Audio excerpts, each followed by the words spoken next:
गीता में अर्जुन को स्वयं भगवान कह रहे हैं कि उस परमेश्वर की शरण में जा, उसके लिए उन संतों के पास जा जो तत्वदर्शी हो। इसी प्रकार हजरत मोहम्मद को उनका अल्लाह कह रहा है कि कोई और पूर्ण परमात्मा है, उसको पाने के लिए उन तत्वदर्शी संत की तलाश कर। वो प्रभु कौन है, ये जानने के लिए कृपया अवश्य सुनिए जगत गुरु तत्वदर्शी संत रामपाल जी महाराज के अमृत वचन। में दर्शन देता है, किसी को विष्णु जी के रूप में, किसी को शिव जी के रूप। तो ऋषि महर्षि भूल से ये मान बैठे कि ये जो ब्रह्मा विष्णु महेश काल के पुत्र हैं, यही भगवान हैं, ये अपने आप को छुपाए बैठे हैं। हमने साधना की, समाधि दशा में इन्हीं के दर्शन हुए, ये खुद मालिक है। तो ये एक अज्ञान धारणा हमारे हिंदू समाज में, सनातन धर्म में फैलेगी, घर करेगी। अब इस अज्ञान को हटाने के लिए स्वयं परमात्मा आते हैं, अच्छी आत्माओं को मिलते हैं, उनको सचखंड सतलोक लेकर जाते हैं, फिर वहां से वापस छोड़ते हैं। जब ये बच्चे युवा हो जाते हैं तीनों, उसके बाद ब्रह्मा जी को कमल के फूल पर रख देते हैं अपनी सिद्धि से, और विष्णु जी को शेष नाग की सैया पे, और शिव जी को कैलाश पर्वत पर। फिर इन तीनों को सचेत कर देते हैं, सचेत होकर फिर इन तीनों को इकट्ठा कर देते हैं। घूमते फिरते ये कोई ना कोई कारण बना के इकट्ठे हो जाते। फिर आकाश से दुर्गा इनको कहती है कि तुम तीनों बच्चे, तीनों जने अपने अपने कार्य में तत्पर हो जाओ। फिर ये पूछते हैं कि हमारा क्या कार्य है माता, और हम यहाँ जहाँ हम खड़े हैं तो सब जगह जल ही जल है, कोई पृथ्वी दिखाई नहीं देती है। फिर ये दुर्गा उस काल के आदेश से इनको सत्य नहीं बताती है और इनको ऐसे ही भ्रमित रखती है, क्योंकि इसने दुर्गा को प्रतिज्ञा दिला रखी है कि मेरी जानकारी किसी भी प्राणी को नहीं होनी चाहिए। और ये इसके डर के मारी सत्य नहीं बताती किसी को, और जिस कारण से उस सत्य को बताने के लिए स्वयं परमेश्वर को आना पड़ता है। ये झूठा लोग, या झूठ जल्दी सफल होती है कुछ दिनों के लिए, और सत्य कोई कहने लगता है, उसका विरोध इतना हो जाता है, वही जाने जिसके साथ हुआ बीता है। तो पुण्यात्माओं, जब हम परमात्मा का सहारा लेकर, सत्य का सहारा लेकर चलेंगे, तो इस काल के लोक में सफल हो सकेंगे। न अपने स्तर पर कोई सत्य करने और कहने वाला कभी सफल नहीं हो पाया। तो आज हमारे साथ उस परम पिता का हाथ है जो सत्य साहेब है, जो सच्चा भगवान है, और उसी कारण से हम आगे बढ़ रहे हैं। और कितना विरोध, सब ज्ञान के विपरीत ज्ञान और सच्चा ज्ञान, ये आगे कितना प्रफुल्लित हो रहा है, कैसे फैल रहा है, कैसे अपना स्थान बना रहा है। तो कबीर भगवान उस समर्थ परमात्मा का हाथ और उसका सहयोग आज ये आप जी के साथ है। अब जो प्रसंग है, जो प्रसंग चला था, एक गीता अध्याय नंबर 15 के श्लोक नंबर 16 और 17 में 3 पुरुष हैं, 3 प्रभु हैं, एक सरपुरुष, एक अक्षर पुरुष।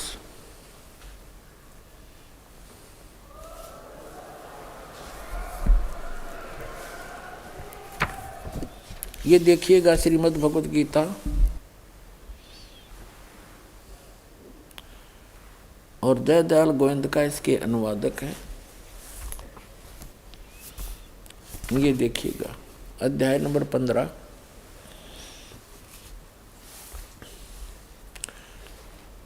और ये 16 यहाँ से स्टार्ट है, 16वां श्लोक 15वें अध्याय का। इसमें लिखा कि द्वौ इमौ पुरुषौ लोके सरय स अक्षर एव च सरय सर्वाणि भूतानि कटुस्त अक्षर उच्यते। इनका अनुवाद पढ़ते हैं। इस संसार में नाशवान और अविनाशी भी ये दो प्रकार के पुरुष हैं। पुरुष माने प्रभु, स्वामी, भगवान। संपूर्ण लोकों के शरीर नाशवान और जीवात्मा अविनाशी कहा जाता है। एक सरपुरुष और एक अक्षर पुरुष। अब यहाँ देखें अच्छी तरह, द्वौ इमौ पुरुषौ लोके सरय च अक्षर एव च। द्वौ माने दो, इमौ माने इस पृथ्वी वाले लोक में, पृथ्वी तत्व में। पृथ्वी ये अकेला पृथ्वी लोक नहीं है, जितने भी इस अन्य जैसे चांद है या अन्य जो ग्रह हैं, ऊपर के स्वर्ग आदि लोक हैं, ये सभी, और वो सात संग ब्रह्मांड जो अक्षर पुरुष के हैं, ये सभी पृथ्वी तत्व से पृथ्वी वाले लोक कहे जाते हैं। और ऊपर के जो सतलोक, अलखलोक, अगम लोक हैं, वो अविनाशी लोक है। ये नाशवान स्थल हैं सारे। तो यहाँ देखिएगा, दिवौ माने दो, इमौ माने इस पृथ्वी वाले लोकों में, पुरुषो माने पुरुष, लोके माने लोक में, सर च अक्षर, सर पुरुष। इस पुरुष को हम यहाँ दोनों के साथ लगा सकते हैं, सर पुरुष और अक्षर पुरुष। इस लोक में ये दो प्रकार के भगवान हैं। इसी प्रकार इनके अंतर्गत जितने भी प्राणी हैं उनके शरीर नाशवान हैं और जीवात्मा अविनाशी कही जाती है। वो किसी की भी नहीं मरती, कि देखी बिना मरती। अब यहाँ आपने पढ़ लिया इनका अनुवाद, अब यहाँ पढ़ते हैं। 17वें श्लोक में कहा कि उत्तम पुरुष है तू अन्य। उत्तम पुरुष यानी पुरुषोत्तम श्रेष्ठ भगवान तो इन दोनों से, दो प्रकार के पुरुष, इन दोनों से, सर पुरुष और अक्षर पुरुष से उत्तम पुरुष है तू अन्य। वो श्रेष्ठ भगवान तो अन्य है। और परमात्मा इति उदाहरतः, जिसको परमात्मा कहा जाता है। और ये लोकतरम अविश्य विभर्ति अव्यय ईश्वर है, जो तीनों लोकों में प्रवेश करके सबका धारण पोषण करता है, वो अविनाशी परमेश्वर है। इनका अनुवाद पढ़ते, उत्तम पुरुष तो अन्य ही है। किन से? इस सर पुरुष से और अक्षर पुरुष से, दोनों प्रकार के पुरुषों से अन्य ही है।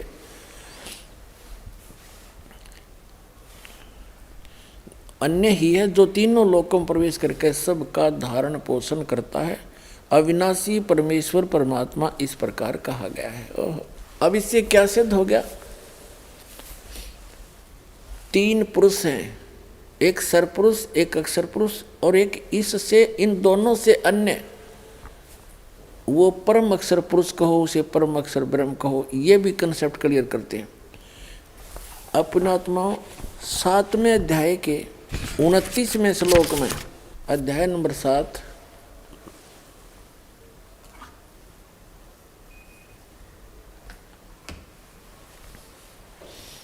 श्रीमद् भगवत गीता और 7वां अध्याय, और इसके श्लोक नंबर यहाँ से देखिएगा 29। यहाँ इसमें लिखा है कि जरा मरण मोक्षाय माम आश्रित यतन्ति ये ते ब्रह्म तत्विदु कृष्णम अध्यात्म कर्म च अखिलम। इसका अर्थ ये है कि माम आश्रित, गीता ज्ञानदाता कहता है, मेरे ज्ञान को आश्रय करके जो जरा और मरण के से छूटने के लिए, मोक्ष माने मोक्ष के लिए, जरा माने वृद्धावस्था, मरण माने मृत्यु से मुक्ति पाने के लिए जो ये तंत्र कर रहे हैं, ते वे ब्रह्म तत्विदु, ब्रह्म तत्विदु, ब्रह्म तत्व विदु, विदु माने जानते हैं तत्ब्रह्म को, कृष्णम अध्यात्म, सारे अध्यात्म, और कर्म च अखिलम, और संपूर्ण कर्मों से वे परिचित हैं, विदु हैं, जानने वाले हैं। इनका अनुवाद पढ़ते हैं। देखिए, जो मेरे शरण होकर, जरा माने वृद्ध अवस्था, इन्होंने गोलमोल कर दिया। जरा माने वृद्ध अवस्था और मरण माने मृत्यु से छूटने के लिए जो यत्न करते हैं, वे व्यक्ति, वे साधक तत्व ब्रह्म, ये तत्व ब्रह्म, उस ब्रह्म को, तत्व ब्रह्म, उस ब्रह्म को और संपूर्ण अध्यात्म को तथा संपूर्ण कर्मों को जानते हैं। आज सुबह के सत्संग में भी आपको यही दोहराया गया था कि जो व्यक्ति उस तत्ब्रह्म से परिचित हो गए और सारे अध्यात्म से, ज्ञान से, कंप्लीट स्पिरिचुअल नॉलेज से और सभी कर्मों से परिचित हो गए कि भाई आज हम किसी की आत्मा दुखाते हैं या किसी से चोरी करके, कोई ठगी करके अपना कोई पैसा इकट्ठा करते हैं, तो वो हमें भोगना पड़ेगा उसका जो प्रतिफल है, और देना पड़ेगा उसको किसी अन्य रूप में, कोई कुत्ता गधा बनकर उसका भार ढोकर, रखवाली करके, बैल बनकर, खच्चर बनकर, या किसी अन्य कारणों से वो वापस देना पड़ेगा। तो तब वो व्यक्ति केवल जरा और मरण से छूटने का प्रयत्न वही करते हैं जो तत्ब्रह्म से परिचित हैं, सारे अध्यात्म से, सभी कर्मों से परिचित है। 8वें अध्याय के प्रथम श्लोक में ही अर्जुन ने पूछा, ये 8वां, यहाँ तो हमने 29वां पढ़ लिया और यहाँ सामने ही 8वां अध्याय है। इसके प्रथम मंत्र में अर्जुन ने पूछा, किम तत्ब्रह्म, पुरुषोत्तम, हे पुरुषोत्तम वह ब्रह्म क्या है, तत्ब्रह्म क्या है, तत्ब्रह्म किम, वह ब्रह्म क्या है, तत्ब्रह्म क्या है। इसका उत्तर इस गीता ज्ञानदाता ने इस 8वें अध्याय के ही 8वें अध्याय के और ये मंत्र नंबर 3 में कहा है, वो परम अक्षर ब्रह्म है। परम अक्षरम ब्रह्मम परमम, परम अक्षर ब्रह्म है। तो गीता अध्याय नंबर 15 के श्लोक नंबर 17 में जो कहा है, वो परम अक्षर ब्रह्म कहो, उसे परम अक्षर पुरुष कहो। उत्तम पुरुष है तू अन्य परमात्मा इति उदाहरते, ये लोक चरम आविश्य विभर्ति अवैश्वर है। वो उत्तम पुरुष है तू अन्य, वो सरपुरुष और अक्षर पुरुष से अन्य जो है वो परम अक्षर पुरुष है, गीता ज्ञानदाता से अन्य है।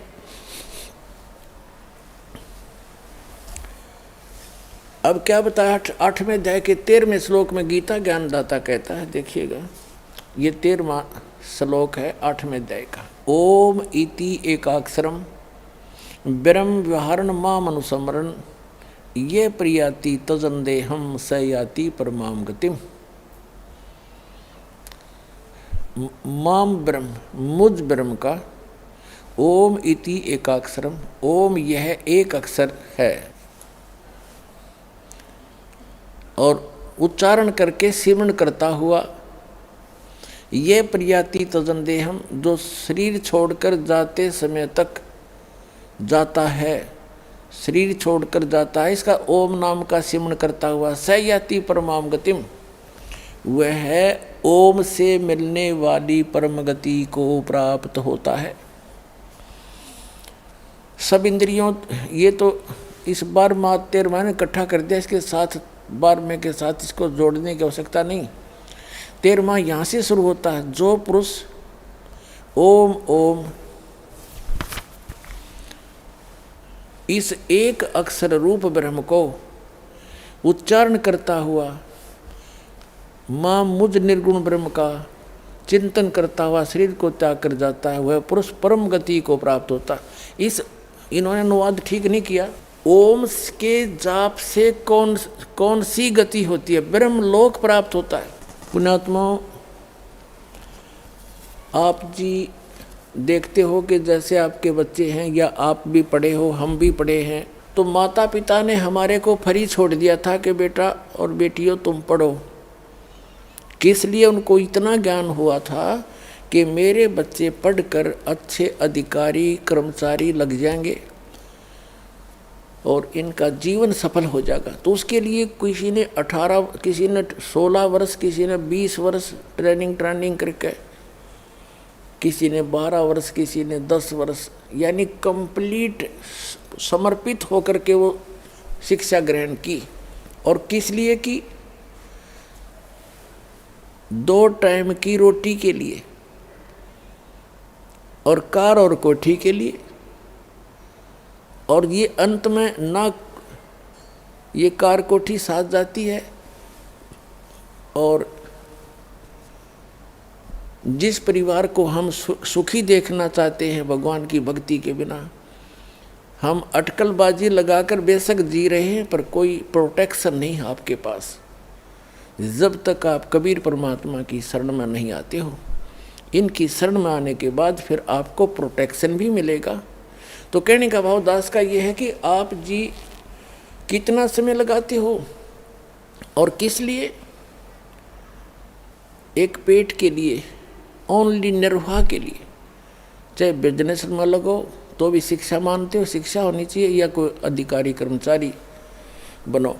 और वो क्या है बस कभी भी मृत्यु हो जाती है।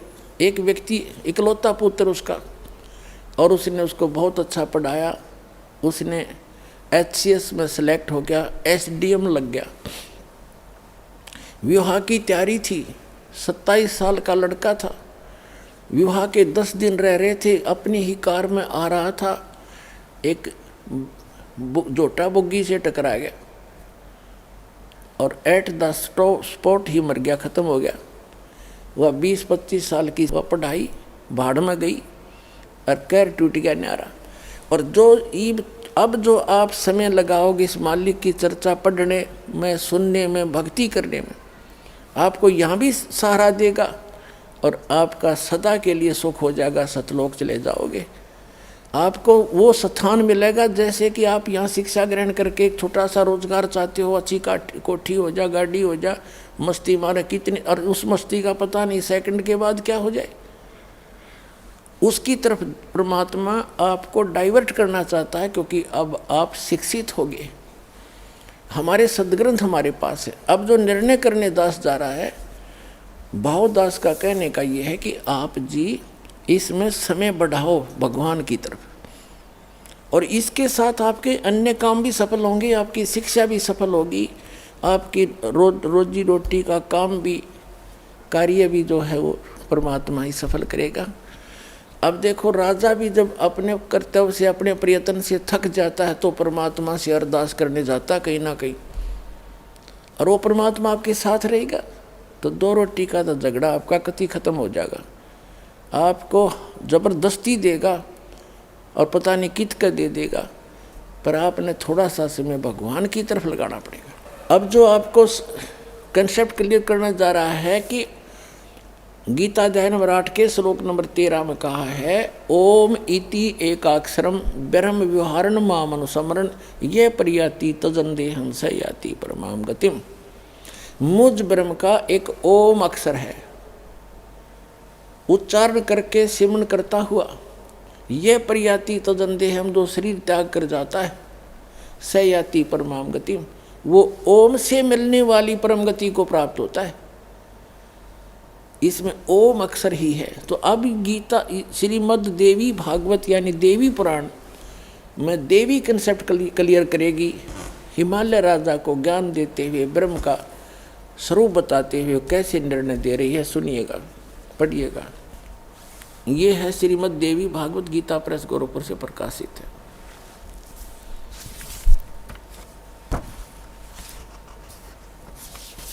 संपादक है हनुमान प्रसाद पोदार चिमनलाल गोस्वामी, और ये यहाँ से प्रकाशित है।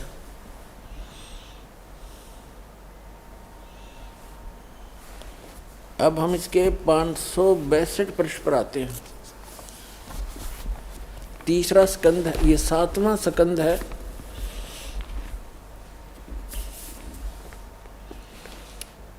और 562 पृष्ठ है। यहाँ पर है देवी के द्वारा हिमालय को ज्ञानोपदेश, ब्रह्म स्वरूप का वर्णन। देवी जी हिमालय राजा को ज्ञान दे रही है।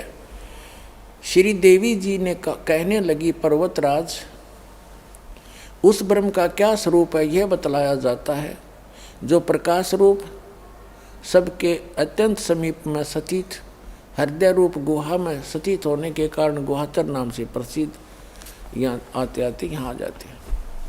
वह यह परम सत्य और अमृत अविनाशी तत्व है। सौम्य, उस वेदने योग्य लक्ष्य को तुम वेदन करो, मन लगाकर उसमें तन्मय हो जाओ। सौम्य, उपनिषद में कथित महान अस्त्र रूप धनुष लेकर उस पर उपासना द्वारा तीक्ष्ण किया हुआ बाण संधान करो और फिर भावानुगत चित्त के द्वारा उस बाण को खींचकर उस अक्षर रूप ब्रह्म को लक्ष्य बनाकर वेदन करो। प्रणव माने ओम धनुष है, जीवात्मा बाण है, ब्रह्म को उसका लक्ष्य कहा जाता है। यहाँ देखिएगा, उस एकमात्र परमात्मा को ही जाने, दूसरी बात सब छोड़ दें। यही अमृत रूप परमात्मा के पास पहुँचाने वाला पुल है। संसार समुद्र से पार होकर अमृत स्वरूप परमात्मा को प्राप्त कराने का यही सुलभ साधन है। इस आत्मा का ओम के जप के साथ ध्यान करो, ओम का जाप करो। इससे अज्ञान में अंधकार से सर्वथा परे संसार समुद्र से पार जो ब्रह्म है उसको पा जाओगे। ओम का जाप करने से ब्रह्म की प्राप्ति होती है, क्योंकि ये ब्रह्म का मंत्र है। तुम्हारा कल्याण हो, वो कहाँ रहता है? यह वह यह सबका आत्मा ब्रह्म ब्रह्मलोक रूप दिव्य आकाश में स्थित है। ओम के जाप से ब्रह्म की प्राप्ति होती है, ब्रह्म रहता है ब्रह्मलोक में। अब ये सिद्ध हो गया कि जैसे गीता अध्याय नंबर 8 के श्लोक नंबर 13 में जो ये कहा है कि ओम इति एकाक्षरम ब्रह्म विहारण माम अनुस्मरण, इससे स्पष्ट हो गया कि मुझ ब्रह्म का ओम यह एक अक्षर है, नथिंग एल्स, और इसके अतिरिक्त कुछ नहीं है। और व्यवहारण अनुस्मरण उच्चारण करके सिमरण करता हुआ ये प्रियाति तजन दे हम सयाति परमाम गतिम। ये देखिएगा, अब हम आगे गीता अध्याय नंबर 8 के श्रीमद् भगवद गीता अध्याय 8 के श्लोक नंबर 13 में ओम इति एकाक्षरम ब्रह्म विहारण मानुस्मरण, माम ब्रह्म मुझ ब्रह्म का ओम इति एक अक्षर, ओम यह एक ओम अक्षर है। और विहारण माने उच्चारण करके, अनुस्मरण माने सिमरण करता हुआ, ये प्रियाति तजन देहम जो शरीर त्याग कर जाता है, सयाति परमाम गतिम। ये अंडरस्टूड है कि ओम से मिलने वाली जो परम गति है वो प्राप्त होगी, और वो आपके समक्ष हो ही गया। श्रीमद् देवी भागवत में श्री देवी जी ने हिमालय को बता ही दिया। ओम नाम का जाप करो, ब्रह्म को पाने का उद्देश्य रखो, उससे पा जाओगे, वो ब्रह्मलोक में रहता है। अब देखो गीता अध्याय नंबर 8 के श्लोक नंबर 16 में देखिएगा,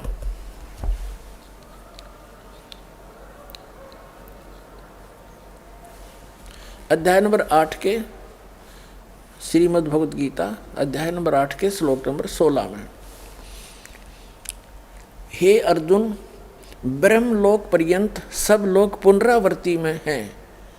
अब पुनरावृत्ति का इन्होंने विश्लेषण भी किया है, ये स्टार लगा रखा है, इसका यहाँ विश्लेषण किया है। अर्थात जिनको प्राप्त होकर पीछे संसार में आना पड़े ऐसे, यानी ब्रह्मलोक में गए हुए व्यक्ति भी, साधक भी पुनः लौटकर पृथ्वी पर आते हैं, वो स्थायी स्थान नहीं है। इन्होंने आगे थोड़ी सी गड़बड़ी कर रखी है, देखिएगा इसी में 16वें श्लोक में, हे अर्जुन, ब्रह्मलोक पर्यंत सब लोग पुनरावृत्ति में हैं, परंतु हे कुंती पुत्र, मुझको प्राप्त होकर पुनर्जन्म नहीं होता। अब ये बात इन अनुवादकर्ताओं ने गलती की है। यदि इसको सत्य माने, इसका ये अनुवाद सत्य माने कि मुझे प्राप्त होकर कभी पुनर्जन्म नहीं होता, तो गीता अध्याय नंबर 12 का, गीता अध्याय नंबर 10 के श्लोक नंबर 12, अध्याय नंबर 4 का श्लोक 5 और 9, गीता अध्याय नंबर 10 का श्लोक नंबर 2, ये झूठे सिद्ध हो जाते। झूठे सिद्ध हो जाते हैं, जिसमें ये गीता ज्ञानदाता कहता है कि अर्जुन तेरे और मेरे बहुत जन्म हो चुके हैं, तू नहीं जानता मैं जानता हूँ। देखिएगा, ये है श्रीमद् भगवत गीता अध्याय नंबर 2 का और श्लोक नंबर 12। न तो ऐसा ही है कि मैं किसी काल में नहीं था, अथवा तू नहीं था, अथवा ये राजा लोग नहीं थे, और न ही ऐसा है कि इससे आगे हम सब नहीं रहेंगे। यानी तेरा मेरा और सब इनका जन्म मृत्यु पहले भी हुआ है, आगे भी होगा। और चौथे अध्याय के 5 और 9 में तो कंसेप्ट क्लियर कर रखा है। देखिए अध्याय नंबर 4 का और श्लोक नंबर यहाँ पर है, ये 5 नंबर है। यहाँ से शुरू होता है, बहुनानी में वित्तानी वित्तानी जन्मानी तव च अर्जुन तानी अहम वेद सर्वाणी न तोम वेथम वेतथ परंतम। इसका अर्थ यहाँ पर है, हे परंतम अर्जुन, मेरे और तेरे बहुत से जन्म हो चुके हैं, उन सबको तू नहीं जानता मैं जानता हूँ। ठीक है, अब फिर 9वें में देखो,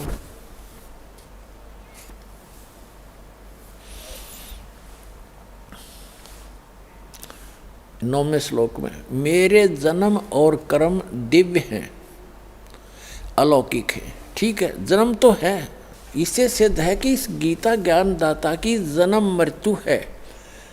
और आगे देखो 10वें अध्याय के दूसरे श्लोक में ये स्वयं स्वीकार करता है कि मेरी उत्पत्ति को ये देवता लोग नहीं जानते। ये देखिएगा, ये 10वां अध्याय है श्रीमद् भगवत गीता का। इसका मंत्र, ये 2 मंत्र यहीं पर है। मेरी उत्पत्ति को, प्रभव माने उत्पत्ति को, यह लीला से प्रकट थी अपने आप कह रहे हैं। मेरी उत्पत्ति को न देवता लोग जानते हैं और न महर्षि जन जानते हैं, क्योंकि मैं सब प्रकार से देवताओं का और महर्षियों का आदि कारण हूँ। अब यहाँ विचलित हो जाते हैं ये लोग, ये जान पढ़कर इसको कि जो मुझको अजन्मा अनादि और लोकों का महान ईश्वर तत्व से जानते हैं, वह मनुष्यों में ज्ञानवान पुरुष संपूर्ण पापों से मुक्त हो जाते। इसमें इसका कहने का भाव ये है कि मैं जैसा अजन्मा हूँ, किस प्रकार का हूँ, किसा हूँ, कैसा हूँ, क्या मेरी स्थिति है। जो तत्वदर्शी संत इस बात से परिचित हैं वो यहाँ से पीछा छुड़वा जाते हैं, उनका सारे पाप कट जाते हैं। इसका भाव ये कहने का। अब ये कैसा जन्मा है, कैसा वो बताएंगे, लेकिन अब जो कंसेप्ट हम क्लियर कर रहे हैं उससे ये सिद्ध हो गया कि ये थी गीता अध्याय नंबर 8 के श्लोक नंबर 16 के आगे जो 16वें का जो अगला हिस्सा हम लें, इन्होंने अनुवाद किया है, वो फिट नहीं बैठता, उसका अनुवाद सही नहीं है। देखिएगा अध्याय नंबर 8 का और श्रीमद् भगवत गीता का 16वां श्लोक है, हे अर्जुन, ब्रह्मलोक पर्यंत सब लोग पुनरावर्ती में, ये बिल्कुल सही है। फिर यहाँ कहा कि परंतु एक कुंती पुत्र मुझको प्राप्त होकर पुनर्जन्म नहीं होता। अब यहाँ पढ़ेंगे हम। अब देखो, विद्यते माने नहीं होता, न विद्यते। अब यहाँ पढ़िए, आप ब्रह्म भुवनाथ यानी ब्रह्मलोक तक सभी भवन सभी लोक का पुनरावर्ती में अर्जुन। फिर ये बताता है कि माम उपेते तू कौनते पुनर्जन्म। इसका अर्थ ये बनता है कि मुझे प्राप्त होकर भी अर्जुन पुनर्जन्म है, जो ये नहीं जानते।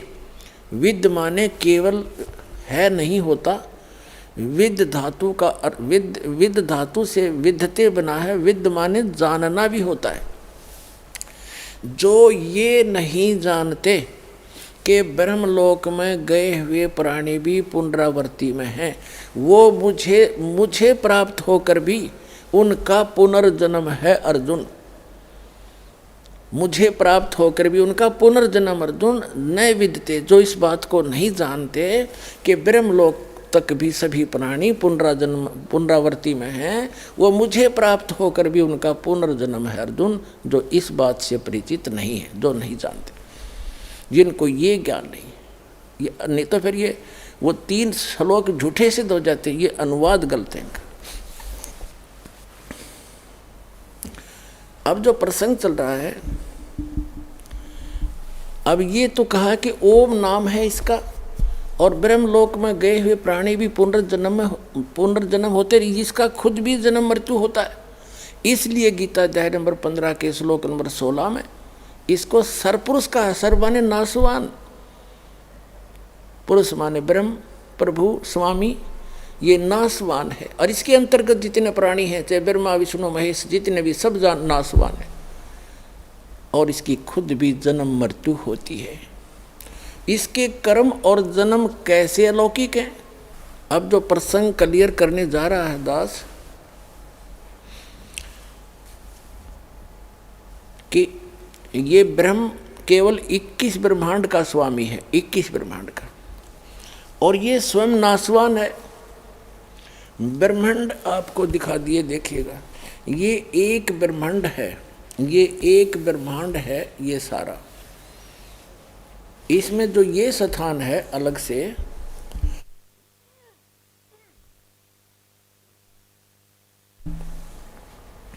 इस ब्रह्मांड के अंदर एक ऐसा गुप्त स्थान है जहां परमेश्वर अन्य रूप धारण करके कबीर जी रहते हैं, जिसके विषय में इन ब्रह्मा विष्णु महेश और काल और दुर्गा को भी मालूम नहीं है। ये ऐसा गुप्त स्थान है ऐसे। अब ये एक ब्रह्मांड है, ये सारा एक ब्रह्मांड है।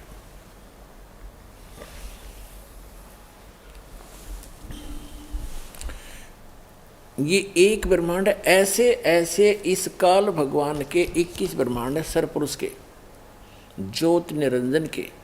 ये जो पूरा ब्रह्मांड आपने देखा, अब ये समझो एक गेंद है ये, और इसे ऐसे ऐसे 5 ब्रह्मांडों का इसने एक ग्रुप बनाकर महाब्रह्मांड बना रखे,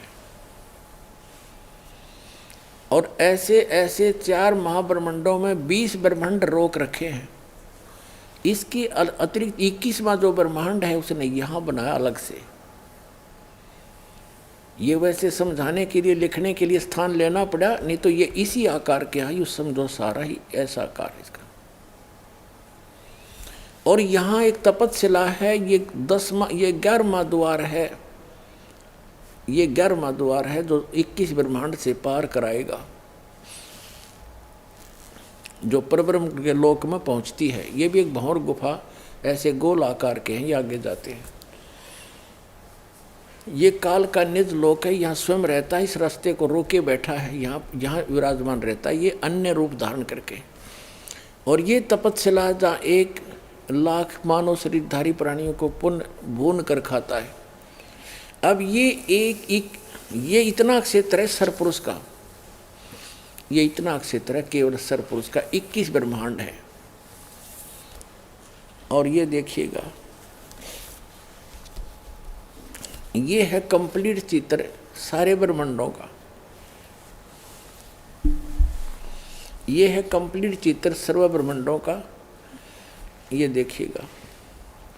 अब हम यहाँ आते हैं, जैसे अभी आपने जो ये देखा था 21 ब्रह्मांड, जो काल का पूरा क्षेत्र देखा था, ये सरपुरुष का क्षेत्र है,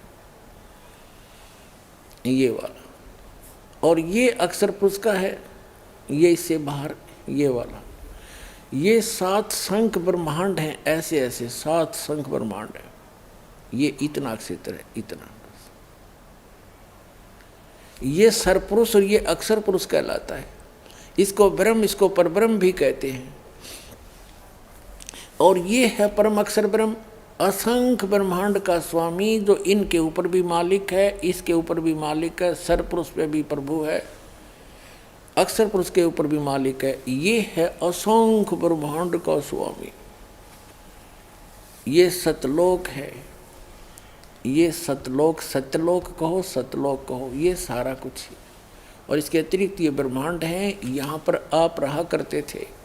ये जितने ब्रह्मांड हैं, ये इससे भी बड़े बड़े ब्रह्मांड हैं, ये जितने अलग अलग ये दिखाई देते। यहाँ आपके मकान हैं, आपके महल हैं, इनके अंदर बहुत बड़े बड़े सबके। तो इन सब का मालिक ये है कबीर साहब सतपुरुष, ये परम स्थान परमात्मा का ये 12वां द्वार है। ये 11वां द्वार, 10वां द्वार तो एक ब्रह्मांड में ही रह लेता है। 11वां द्वार ये यहाँ जाता है पर ब्रह्म के लोक में, यहाँ प्रवेश होता है, ये यहाँ निकलता है इसमें अक्षर पुरुष के लोक में। और ये 12वां द्वार है जिससे हम सतलोक में प्रवेश करेंगे। ये 11वां द्वार है जो परब्रह्म के लोक में प्रवेश किया। ये 12वां द्वार है जो परम अक्षर ब्रह्म के लोक में यानी सतलोक में, सतपुरुष में के लोक में प्रवेश करेंगे। यहाँ पूरी रहने की व्यवस्था है और सब बाग बगीचे हैं, सदाबहार वृक्ष हैं, सदाबहार मेवा है और सभी पदार्थ वहाँ के अमृत हैं। जैसे गंगा का जल आप देख रहे हो, ऐसे लोक में भी खराब नहीं होता। तो 100 वर्ष रख लो उस गंगा के जल को पवित्र किसी शुद्ध बोतल में, शुद्ध पात्र के अंदर। तो ये सतलोक से चलकर आई है गंगा का वाटर, ये जल। एक परमात्मा ने एक सैंपल भेज रखा है सतलोक के पदार्थों का। तो वहाँ दूध, दही और जैसे जल, इन सब की सरोवर भरे हैं, वो कभी नष्ट नहीं होते। और सदाबहार वृक्ष हैं, बड़े बड़े महल आपके वहाँ खाली पड़े हैं।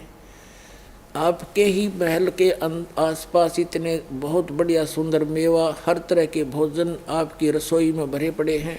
उनको छोड़कर आप यहाँ अपनी गलती से आ गए हो और यहाँ भिखारी बनकर घूम रहे हो। सारा असंख्य जन्म हो गए आपका, ये निर्वाह ही पूरा नहीं होता से तुम आप देवता बन गए।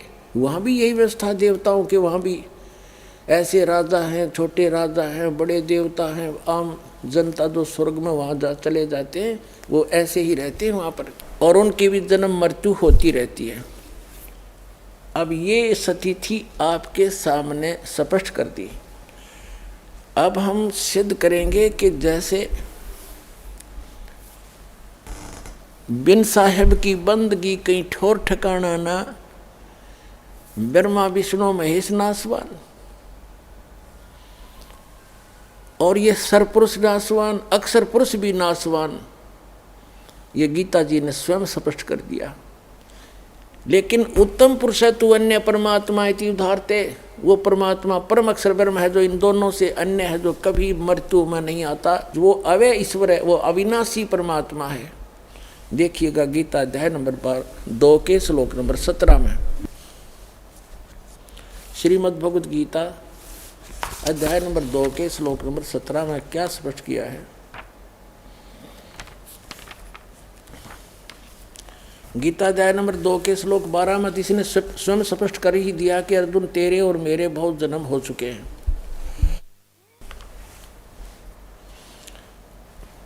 इसमें स्पष्ट कर दिया कि न तो ऐसा है कि मैं किसी काल में नहीं था अथवा तू नहीं था, ये राजा लोग नहीं थे, और ऐसा ही नहीं है कि हम आगे ना रहेंगे। और चौथे अध्याय के 5 और 9 में भी स्पष्ट कर दिया इसने, गीता ज्ञानदाता ने, कि अर्जुन तेरे और मेरे बहुत जन्म हो चुके हैं, तू नहीं जानता मैं जानता हूँ।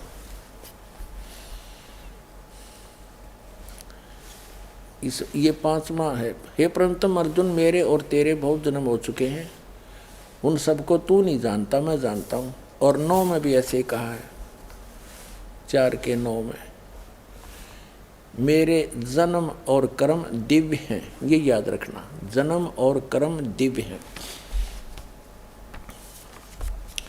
अध्याय नंबर 2 के श्लोक नंबर 17 में किसी अन्य परमात्मा के विषय में कहा है, श्रीमद् भगवद गीता के, इसमें कहा है कि अब नाश रहित तो उसको जान जिससे ये संपूर्ण जगत व्याप्त है, इस अविनाशी का विनाश करने में कोई भी समर्थ नहीं है। अब इससे क्या सिद्ध हो गया कि गीता ज्ञानदाता से कोई और है, और जिसने सारे ब्रह्मांड को रचना की है वो है अविनाशी, जिसको कोई नहीं मार सकता। अब श्रीमद् भगवद गीता अध्याय नंबर 15 के श्लोक नंबर 1 से 4 का सारांश है कि उल्टा लटका हुआ संसार रूपी वृक्ष है, ऊर्ध्व मूलम अधः शाखम अश्वत्थम प्राहु अव्यम छंदासी ये स प्रणानी ये तम वेद स वेदवित। 15वें अध्याय के प्रथम मंत्र में ये मूल पाठ है। उसका अर्थ ये है कि ऊपर को जड़ वो तो पूर्ण परमात्मा समझो, संसार रूपी एक वृक्ष समझो, पीपल का वृक्ष, जिसकी ऊपर को जड़ हो और नीचे को तीनों गुण रूपी शाखा हो, नीचे को शाखा हो। और जो संत इसके सभी छंद सभी विभागों को अलग अलग भिन्न भिन्न बता देगा, सवेदवित, ये देखिएगा, ये पूरा संसार रूपी वृक्ष समझो। ऊर्ध्व मूलम अध शाखम, गीता ज्ञानदाता ने केवल इतना संकेत दिया है, ऊर्ध्व मूलम अध शाखम, अश्वत्थम प्राहु अव्यम। अश्वत्थम माने ये पीपल का वृक्ष जानो, एक संसार रूपी वृक्ष जिसकी ऊपर को जड़ है और नीचे को तीनों, नीचे को शाखा है।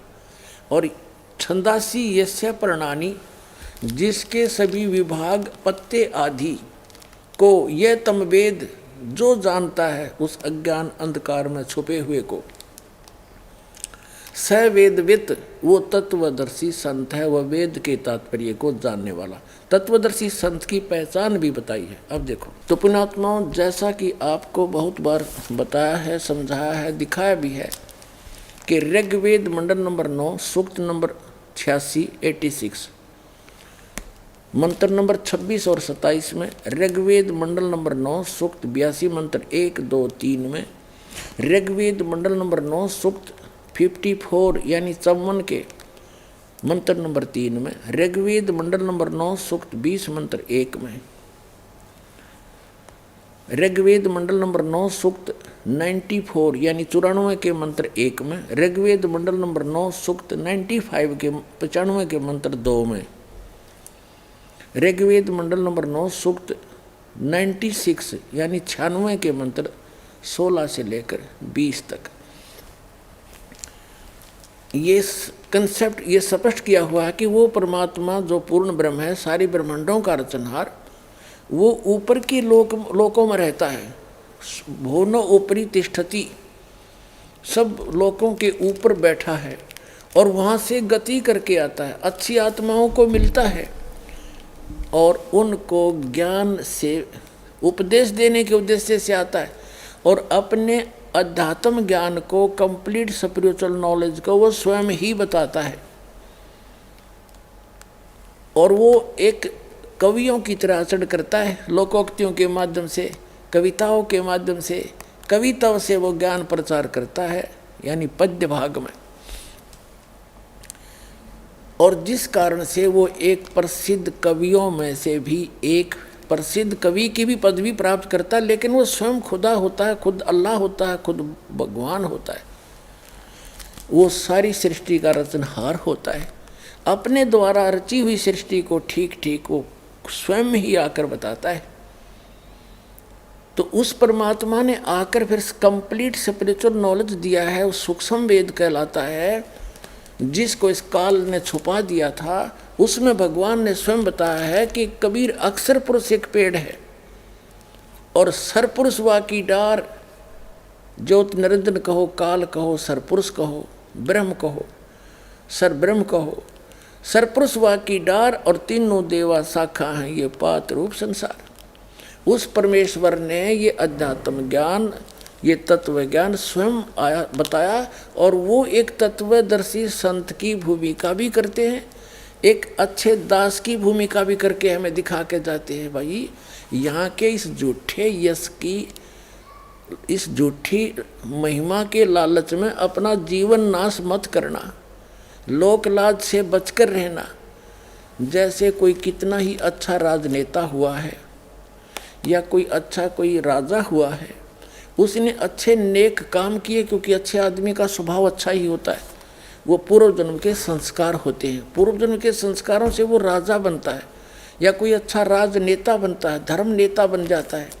और आगे सतभक्ति ना करने से वो स्वयं तो कौवा बन गया और पीछे से उसके द्वारा किए गए विकास के कार्यों के कारण उसकी एक स्टैचू बना दी, मूर्ति बना दी।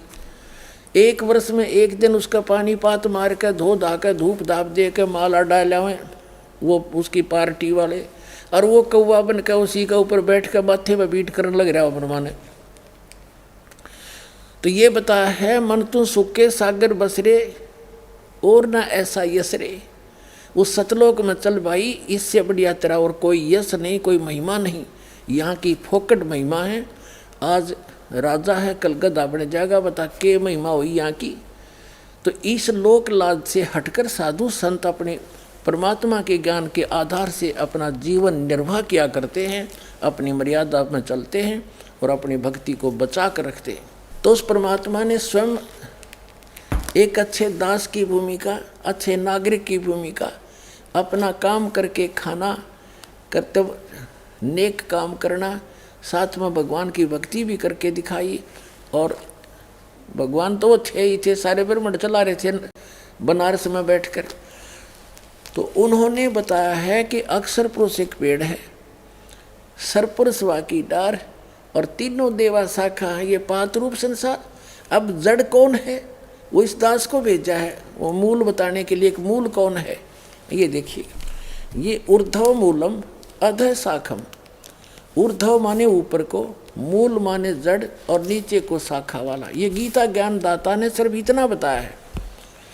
और छंदासी यस्य प्रणानी, जिसके ये छंद माने विभाग, जड़, तना, डार, ये शाखा और पत्ते, इन सब को जो बतावेगा स वेदवित। ये देखिएगा श्रीमद् भगवत गीता अध्याय नंबर 15 का श्लोक नंबर 1 में देखिएगा। ये पंथ 10 अध्याय 15। ऊर्ध्व मूलम अधः शाखम अश्वत्थम प्राहु अव्यम छंदासी यस्य प्रणानी ये तम वेद स वेदवित। इनका उदाहरण, इनका अनुवाद पढ़ो, कितना अड़ंगा है इसमें। ऊर्ध्व मूलम, आदि पुरुष परमेश्वर मूल वाले, ये बिल्कुल सही कहा है इन्होंने। ये वैसे इसका अर्थ है ऊपर को जड़ वाला। इन्होंने कहा कि आदि पुरुष परमेश्वर ये मूल है, जड़ है। अरे इन्होंने क्या कहा, आदि पुरुष नारायण वासुदेव भागवत ही भगवान ही नित्य और अनंत और सबके आधार होने के कारण सबसे ऊपर नित्य धाम में सगुण से वास करने के कारण ऊर्ध्व नाम से कहे गए हैं। तरह के भैया ये कृष्ण के बांध रहे थे सारा सेरा।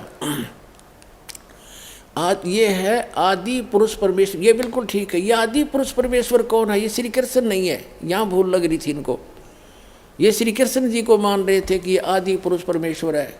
नहीं, यहाँ गलती लगी हुई थी, पूरे विश्व के लगी हुई थी। ऊर्ध्व मूलम, ऊपर को जड़ वाला, और अधः शाखम, यहाँ भी गलत कर रखा है उन्होंने। ब्रह्मा रूप मुख्य शाखा वाले अधः शाखम, ये गलत कर रखा है। देखो श्लोक नंबर 2 में, इसी 15वें अध्याय के, इसमें 2 बार अधः शब्द है, अधः। और इन्होंने अनुवाद सही किया है, जहाँ ये विचलित नहीं हुए। अधः माने नीचे, अधः माने नीचे, बिल्कुल ठीक है। और ऊर्ध्व माने ऊपर, ऊर्ध्वम ऊपर। ये ऊर्ध्व मूलम। अब फिर आगे हम प्रथम मंत्र में, ऊर्ध्व मूलम अधः शाखम, ऊपर को जड़ वाला और नीचे को शाखा वाला, ये गलत कर रखा है। संसार रूपी पीपल का वृक्ष, पीपल के वृक्ष को अविनाशी कहते हैं। वेद नहीं, छंदासी, छंद माने विभाग होते हैं। केवल एक शब्द के एक ही अर्थ नहीं होते, विभाग, पत्ते आदि जिसके विभाग कहे गए हैं। और यह उस संसार वृक्ष को जो पुरुष मूल सहित यानी जड़ से लेकर पत्तों तक तत्व से जानता है, स वेदवित, वह वेद के तात्पर्य को जानने वाला है, अर्थात वो तत्वदर्शी संत है। इससे हमने इतना सिद्ध करना था कि जो इस संसार रूपी वृक्ष के सभी विभागों को जड़ से लेकर पत्तों तक जानता है, स वेदवित, वो तत्वदर्शी संत है। अब परमात्मा ने बताया है अक्षर पुरुष एक पेड़ है और वो मूल जड़ गुप्त है। देखिएगा परमात्मा ने यहाँ से प्रारंभ किया है क्योंकि वो स्वयं थे जड़, वो मूल थे सारे संसार के। अब अक्षर पुरुष एक पेड़ है, ये अक्षर पुरुष है, ये सर पुरुष है। अक्षर पुरुष ये तना समझो उसकी एक मोटी डार निकली, वो सर्व पुरुष यानी ब्रह्म समझो। और तीनों देवा ब्रह्म के 3 पुत्र हैं, आगे ये 3 शाखा हैं, रजगुण ब्रह्मा, सतगुण विष्णु, तमगुण शिव जी और पात रूप संसार। अब ये जड़ कौन है, ये दास बताएगा। ये परम अक्षर ब्रह्म है, सारी सृष्टि के रचनहार पूर्ण ब्रह्म परमेश्वर है। ये देखिएगा, अब ये राज खुलेगा आपके सामने। ये कबीर देव है, अनंत कोट ब्रह्मांड का एक रति नहीं भार, और ये सतगुरु पुरुष कबीर हैं, कुल के सर्जनहार। अब गीता अध्याय नंबर 15 के श्लोक नंबर 3 में क्या कहा है, 2 और 3 में क्या कहा है, ये देखिएगा।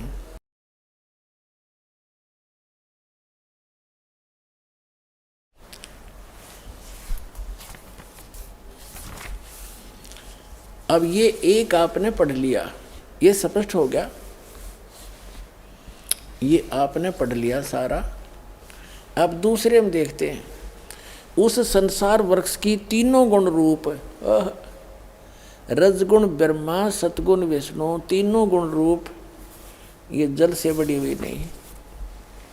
विषय पर वाला शाखा, विषय पर वाला शाखा, विषय विकारों वाली ये शाखाएं हैं, नीचे और ऊपर, सर्वत्र नहीं। देखो अब हम फिर इसका सहयोग लेंगे। ये पृथ्वी लोक पर ज्ञान बोला जा रहा था, ये देखिए, ये पृथ्वी लोक पर ज्ञान बोला जा रहा था, ये पृथ्वी लोक है। और पृथ्वी लोक, ये 3 लोकों के ऊपर ब्रह्मा जी, विष्णु जी और शिव जी, विष्णु जी, ब्रह्मा जी और शिव जी का आधिपत्य है। पृथ्वी लोक, इस पाताल लोक और स्वर्ग लोक पर। तो यहाँ ये बोला जा रहा था ज्ञान पृथ्वी पर, ये कहते ऊपर स्वर्गलोक तक और नीचे पाताल तक। ऊपर और नीचे केवल इन स्थानों पर इन तीनों की रेंज है, इन तीनों लोकों के ऊपर इनका आधिपत्य है, और एक एक विभाग के ये मंत्री हैं, इतना समझो। ऊपर और नीचे, सर्वत्र नहीं। मूल पाठ में भी सर्वत्र नहीं है। अब देखिएगा, श्रीमद् भगवद गीता अध्याय नंबर 15 का हम मंत्र नंबर 2 पढ़ रहे हैं।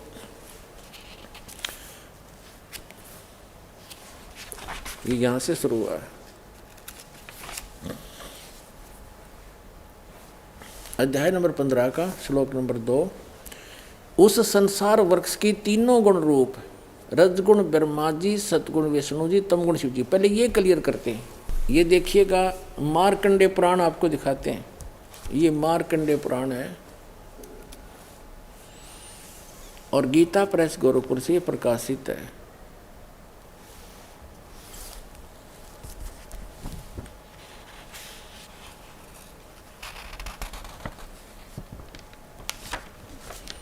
ये गीता प्रेस गोरखपुर से प्रकाशित है। ये यहाँ का इनका चित्र है सर। अब आपको हम 123 पृष्ठ पर ले चलते हैं। इसके 123 पृष्ठ पे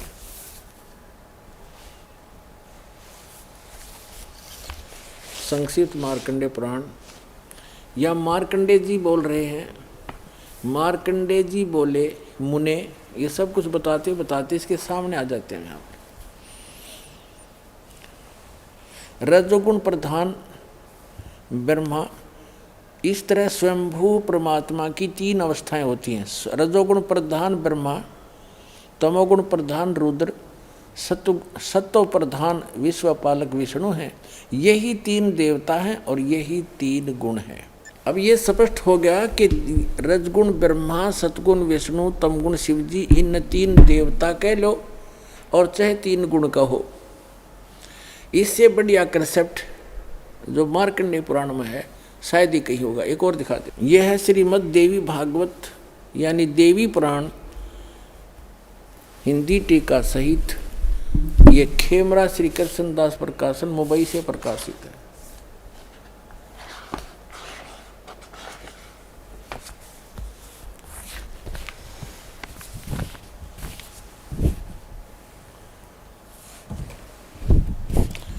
अथ देवी भागवतम सभाष्टिकम समातम, खेमरा श्री कृष्ण दास प्रकाशन मुंबई 4। यहाँ इसका सारा कुछ लिखा हुआ इधर। बस इतना ही दिखाएंगे, इसमें आप देख सकते हैं। अब इसके हम यहाँ पहुँचते हैं तीसरे स्कंद में। अथ श्री देवी भागवते भाषा टीका युक्ते तृतीय स्कंद है प्रारंभते, तीसरा स्कंद प्रारंभ हो गया। अब इसके हम यहाँ आते हैं।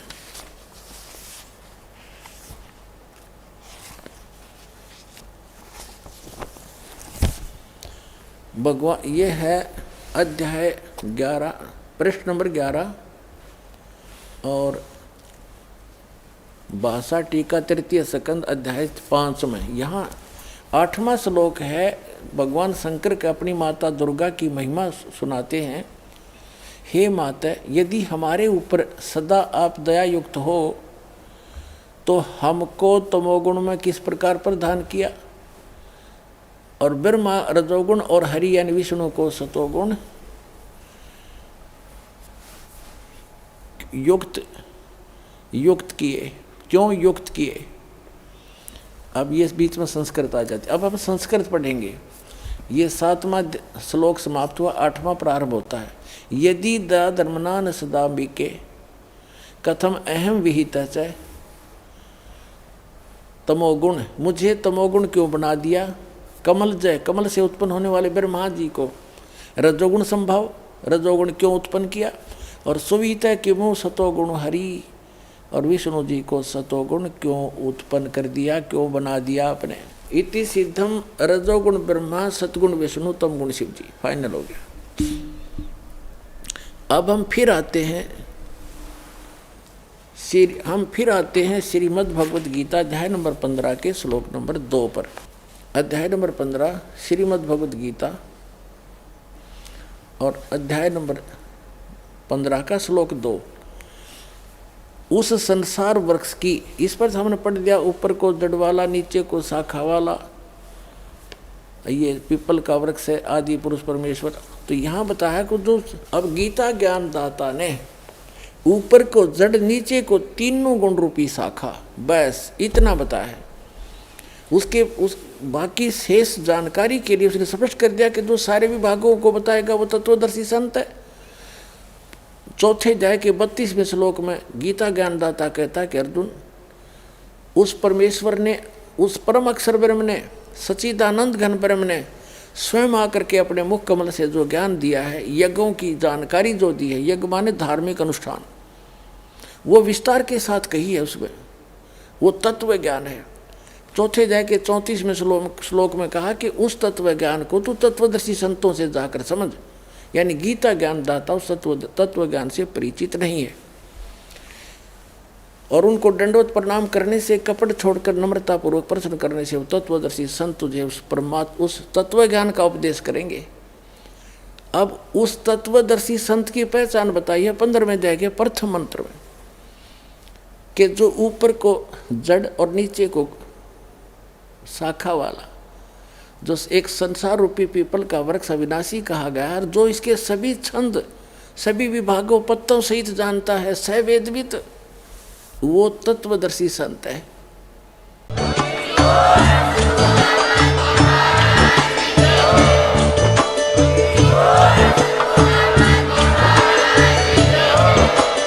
आप सुन रहे थे जगत गुरु तत्वदर्शी संत रामपाल जी महाराज जी के मंगल प्रवचन। अधिक जानकारी के लिए विजिट कीजिए हमारी वेबसाइट www.jagatgururampalji.org। संत रामपाल जी महाराज जी के शुभ आशीर्वाद से पूरे विश्व भर में 500 से भी ज्यादा नाम दीक्षा केंद्र हैं, जिन पर संत रामपाल जी महाराज जी द्वारा ऑनलाइन निशुल्क नाम दीक्षा दी जा रही है। अपने नजदीकी नाम दीक्षा केंद्र का पता करने के लिए संपर्क करें 8222880541।